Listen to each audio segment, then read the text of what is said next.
Hey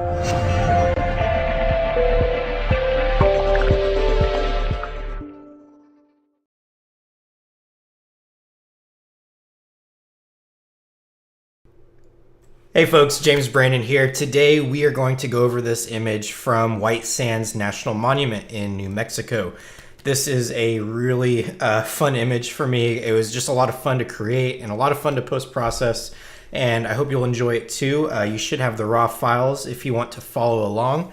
And with that said, let's go ahead and get started. So this again was out at White Sands. This was last week for me. At the time of creating this video, we went on a road trip out to Arizona for the monsoon out there, and on the way, my buddy Mike Mejuel and we stopped at White Sands and went backcountry camping. So we hiked, I think, around a mile in to get rid of all the footprints and everything.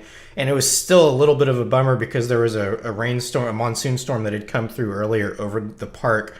So all of the sand had raindrops all over it, so you didn't get any of that really smooth sand that you get most of the time with dunes. But we had incredible conditions out there. You can see off in the distance in this shot that there's a storm that was dying out. This cloud right here is an anvil, which is where the storm has a really strong updraft and it goes up into the stratosphere and spreads out. But you can tell from this photo that the storm is dying because the anvil is really, feathered out and whatnot. So this storm wasn't producing lightning anymore. It was after we had shot all the lightning from some other shots that I'll probably post here in the near future. But, we got to camp and Mike went off with his dog. He brought his dog along with him and they were taking pictures who knows where. So I sat back and decided to light my new Nemo tent from inside. So this is the initial shot that I took. I actually took several shots, but this was the final one. And what I did was I had my camera. This was my A7S, and I had it up on a tripod, of course. And if you look over here in the top right, you'll see that this was shot at ISO 1250, 16 millimeters. I was using a 16-35 Sony Zeiss lens at f6.3 and 30 seconds. The 30 seconds was for two reasons. For one, for starters, it was to bring out all the stars in the sky as possible because I saw them up there and I wanted to make sure that that was a important and interesting element in the image. The second reason was that I needed time to go inside of the tent and light it. I didn't have a flash. I never carry flashes with me anymore because I just don't do a lot of portrait stuff. So I didn't have a way to remotely pop a flash or any kind of light source from inside the tent during the exposure. And what's great about these nighttime exposures is you can run through the frame, and as long as you don't have a light source on you, you're not going to show up. So I was running from my camera behind the tent in this image, and then I would unzip the back door to it, and then I would just use my iPhone and turn the flashlight app on, and then I would just shine that into the tent and kind of move it around and try to light the entire inside of the tent evenly. And like I said before, it took 2 to 3 tries, I think, before I got it right because some of them had really hot spots around the tent and I had to keep trying to make sure it was nice and even. So this was the final version. So I got back to my camera and looked at this scene, and the main thing that stuck out to me that I didn't like is all of this light spill on the sand right here. It just doesn't really look inviting or pleasing to the eye or anything like that. It's just kind of splotchy and kind of just spilled out onto the sand in random places. So what I did was I took a second exposure like this and didn't light it or anything, so that I could go back in post-processing and use this part of the foreground for the sand so I didn't have this light bleed. And the final image will hopefully look something like this. This is my finished version. And with that said, let's go ahead and get started. So my thought process here is that this is going to be my main photo. And you can do this one or two ways. You can make this your main photo, and then you can just mask in the sand from this one, or you could make this the main photo and mask in the tent from this scene. And it's really, it doesn't really matter which one you do. Either one will work. So for this, I think I'll probably just use this image because I think I can process the entire image and retain the highlights in the tent and not have any issues with that. Okay, so the first thing we want to do here in the develop module is just make this photo look nice and pretty. The first thing I always do is I'll come down here to the lens correction and I'll click profile correction and just see if I like the result. So if we turn this off, you'll see that it's kind of correcting the lens distortion a little bit, but it's also getting rid of some of the vignette in the corners. And that's what I like with this shot. So I'll leave it. And then I always check chromatic aberration removal because, you know, you could run into it later when you start processing the image and pushing the pixels. So it's best just to nip it in the bud before it has a chance to show itself. All right, so back up to the basic module, we're going to increase the exposure a little bit and then immediately come at it with some contrast. So you can see right off the bat, this is our before and after, okay? So we've already come quite a long way with a photo in just one slider and a couple checkboxes. So we want to make sure that we are retaining our highlights and the tint here. So I'm going to take my highlight slider and bring it back. And what I'm mainly looking at is this box up here in the histogram, letting us know if we've clipped any of the highlights or shadows over here. And since that's starting to show up, we might be clipping something, and it's best, since it does look hot right here, it's best just to bring that back and make sure that it's under control. Okay, the next thing we want to do is I'll bring up a little bit of vibrance, not too much. I want to make sure that the blues over here on the left side don't get too crazy because they're looking a little surreal over there. And if I do take them a little bit overboard, you know, I can always fix that in Photoshop if I need to. But I don't think that there's too much to do to this photo, to be honest. We'll finish it up in Photoshop, of course, but that should be it. Okay, so on the next photo right here, all we're gonna do is sync these two files together. So I'm gonna hold down the Command or Control key and click this next image with the first one selected. And then you'll see that now both images are selected down here, but the first one is slightly more highlighted, if you can see the difference there. And that means that that's the one that's selected within the group of images that are highlighted. So that's important because when I go over here to sync, it's going to sync any lesser highlighted images with the one that's highlighted the most. And we want to just check everything. I didn't do any crazy like spot removal or local adjustments or anything like that. So I'm just going to leave check all and then hit sync. And that will sync these two images together. Now, another thing I want to keep in mind is that this one does look a little bit darker in the sand. You can see that. So I will come over here to exposure, and I'm not sure why this is. I think it might have something to do with just the fact that I light painted the first one because they're the same exposures. Yeah, 30 seconds, f6.3, 1250 for ISO. So there's something going on there. And it could just be that the moon maybe moved behind a cloud or something like that. So I'm just going to bring this up 2 notches. Okay, maybe one more notch. Okay, maybe one more. And I'm just looking at the sand to make sure that they look uniform. All right, I think that's probably a good place right there. Okay, with that said and done, we will right click on either of these images. And here's where Lightroom really comes in handy because we can go to Edit In and then choose Open as Layers in Photoshop. And instead of having to open each individual image in Photoshop and then copy and paste onto the other document, we can just do it all in one click. And as you'll see, Photoshop load up here, we'll have both images in one Photoshop document, which is really cool. So the first thing I want to do, since I'm using this as my base layer or my main exposure, I want to make that image or this layer the bottom layer because everything is done in a hierarchy in Photoshop to where anything on top has precedence over anything below. And the way that I work is my top layers are always masked through to the bottom layer. So what we'll do here is go up to the top image and we're going to zoom in on the tint here. Okay, like that, that'll be good. And then I'm going to throw a black mask over the image. And what that does is the black mask conceals whatever layer it's on. And if I want to see anything from this layer, the one that wasn't light painted, I have to paint through the mask to reveal it. So I'll grab a paintbrush by hitting B, it's also right here, and I'll resize the brush. I like to resize my brush using the Control and Option key, or Control and Alt if you're on a PC, I believe.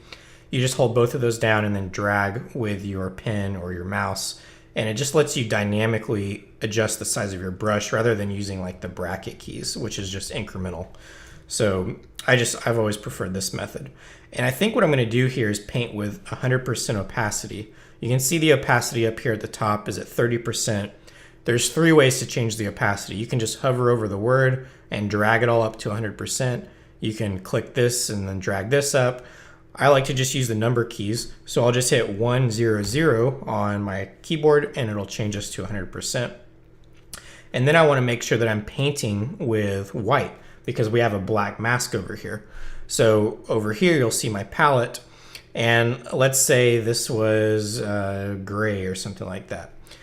And I want to make sure that I'm painting with pure white. If you ever have any other color besides white and you want to paint with white or black or vice, whatever, you can just hit the D key on your keyboard and it'll reset your palette to white and black. And then you can hit X to switch between each of those. And whatever one is on top is the one that you're using. Okay, so with that done, we'll start painting over the sand here. All right. And you can see that even the sand that didn't have direct light on it still had like a green weird color cast to it. And I'm guessing that's just, again, from the difference, the slight difference in the exposure. Okay. And I'm going to go ahead and paint over that shadow area too.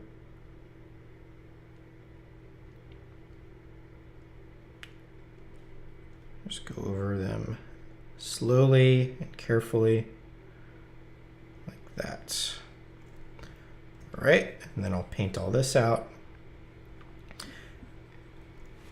And then you'll see over here where the sand is a little bit darker in the main exposure. And we want to make sure that you can either paint in all of the sand from the first exposure or just some of it. But what I'll do is I'll just create a blend. So I'm going to use 30% opacity. So I'm just going to hit the 3 key. And I have a very soft paintbrush. If your paintbrush is too hard, just right click the image with the paintbrush selected and then go to your hardness and set it to something really low, like 0%. And then I'll just paint in at 30%, which will give us a nice, transition. Make sure that you don't bleed over onto the tint or anything like that. All right, so now we can't really tell, and that's good. That's what we want. Okay, I think that's good right there. We'll zoom out. This is our before and after. Okay, now we just need to finish up the image. So the first thing that I want to do is make sure that there's no color cast whatsoever in the sand, because it's white sand, just like white snow, and white tends to take on a color cast of anything that's shedding light onto it. You saw that from the green light from the tint. So what we want to do is go up here to our adjustment layers and reach for the hue saturation adjustment.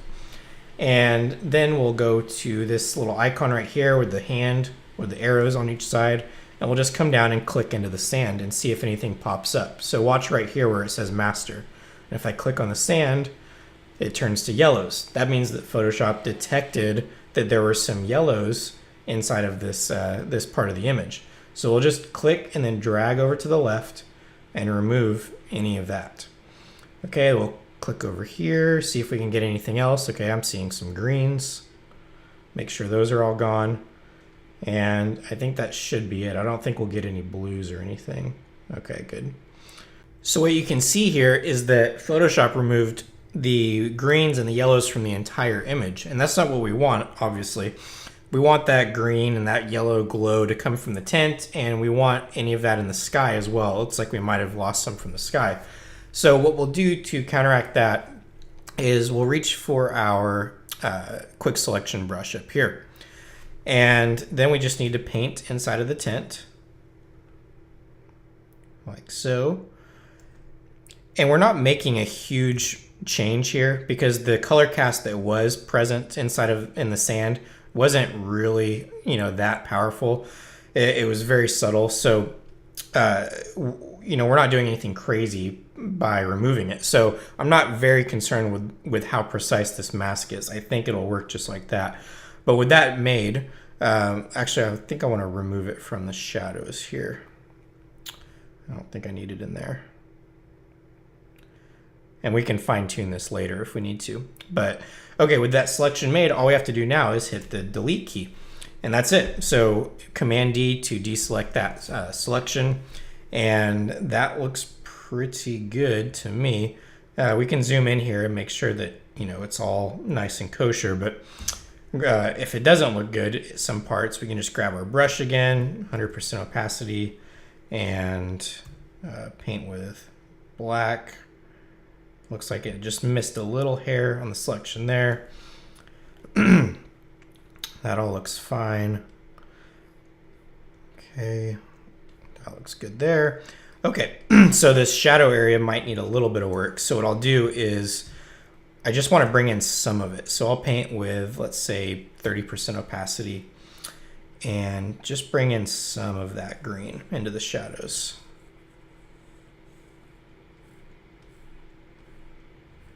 Okay, just a little bit. Okay, like that. So now let's go back to full screen or full size for the image. So Command 0.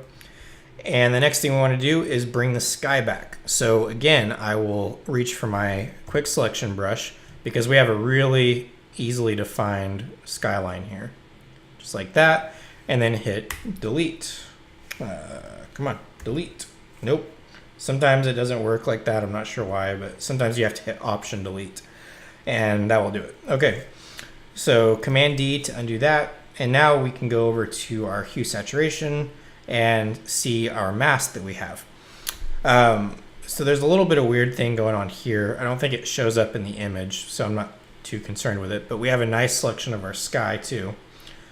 Let's go. Yeah, that's just the edge of the shadow, and that's fine. Not concerned with it. Okay, from here we can go ahead and finish up the rest of the image. I think what I'll do next is grab a levels adjustment layer, and I want to use this same mask. So we'll just Option or Alt drag that mask up to this layer, and then go back to the levels, and then I'm just going to bring up the highlights, and that should just affect the sand like that. So perfect. And I'm just bringing up the exposure of the sand to make sure that it really shines in the image. All right, I think that looks good there. Now let's focus on the sky. We could do another one for the sky. I think what I'll do is grab the quick selection brush, make a selection of the sky, and then click the levels adjustment layer. And that'll just give us a selection that looks like this. Okay, so anything that's white is what we're affecting when we have a mask on top of it. So we'll go back and then bring up the exposure in the sky just a little bit, bring the midtones down for some contrast. Okay, this is our before and after, very subtle. And the next thing I want to do is do a hue saturation adjustment layer, and I want to bring out just a little bit of the oranges and the glow here. This glow is from the town of Alamogordo, which is next to White Sands, or up the road. I think it's like 30 to 40 minutes away. But it was glowing up underneath the clouds because the storm was sitting right over that town. So we'll bring up the yellows just a little bit, and then I want to bring up the blues in the sky up here. But you can see that it's also making this part of the sky get out of control. To counteract that, we can just paint that out with a brush.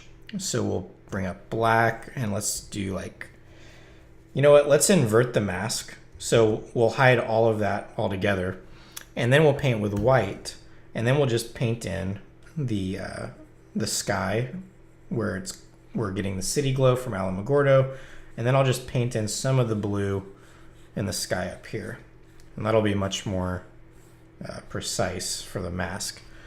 And I think I actually want to bring the blues down over here on the left. So I'll grab another hue saturation, and then just drag this down a little bit. Okay, invert that mask, paint with white at 40%, and then we'll just paint some of that out. Okay, I think that looks a little bit more believable there. Okay, and guys, I think that should do it for processing the image. The last step is going to be noise reduction. I definitely want to run some noise reduction on this. We all make mistakes out there. I've been doing photography full time for 6 years now. I still make mistakes, and when I was out there, I forgot to turn on long exposure noise reduction on my Sony A7S. It's a low light monster. It does great in low light, but you do need that noise reduction on long exposures because it really helps create a cleaner image. So you can see that my sky over here is kind of grainy, and I want to counteract that. So what we'll do is what I call the claw, which is Shift Option Command E. And that takes all of the work that we've done in Photoshop and merges everything together in one layer up here. And with that layer, we'll go to Filter and Topaz Labs and do Denoise 5. I've used pretty much every noise reduction software out there with the exception of maybe one or two. And I've found that Denoise does the best job if there's stars involved in the sky. MacFun has a program, if you're a Mac user, called Noiseless Pro, and that does a great job with clouds and a lot of other types of noisy situations, but it really destroys star images. So unfortunately right now there's not one program that handles everything, perfectly. So I have a couple of different ones that I use, but I think moderate or strong is probably going to be good here. Let's go strong. Let's see how that does. That still has a little bit of artifacting in the sky there. So maybe strongest. Okay. And then we'll click OK. Some people tend to mess with all the sliders on the right hand side. And I do that sometimes if I can't get it quite, but the presets on the left in Denoise usually work perfectly for me. So I'd say 9 times out of 10. After this noise reduction is applied, we'll notice that it's been applied to the entire image, not just the sky. So we don't want to take noise out of the sand because sand is grainy and you can't see noise in sand. And the tint, we might leave some of it in there, but we'll see. So you can see the noise reduction has been applied. All we have to do to make sure that it's just restricted to the sky is hold down the Option key and go up to this mask that we created before for the sky and then just drag it up. So there we have it. Noise reduction to the sky. The foreground has been left alone. But let's zoom in on the tint because I know there is some noise in the tint. And we can grab our brush, paint with white to reveal the noise reduction. And let's just do let's do 40%. And then we'll just paint over these parts of the tint here. All right, so just taking some of the noise out just to make it look nice and smooth. All right, I think that looks pretty good right there. And with that, guys, I think the only thing left is to maybe do a little bit of cleanup work in the sand. So I'll hit Shift Command N and I'll call this cleanup. I'll hit J or come over here to your selection brush. This little issue right here is something I've noticed this whole time, so get rid of that. And then maybe just a few of these footprints going through the sand. Get rid of those. Nothing too alarming here, but definitely want to clean it up just a little bit. So I'm just, drawing this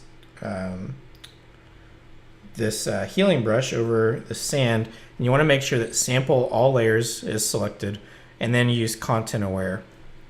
You can use Proximity Match too. That works pretty well as well, but I just tend to leave it on Content Aware. All right, I think that's good. You can spend as much or as little time as you want getting rid of every footprint in the sand, but they're there, so it was a campsite. Okay, I think that should do it. That'll take us to a good stopping place. Guys, if you have any questions at all, feel free to contact me. My email is contact at jamesb.com. All right, guys, have a good one. I'll see you later.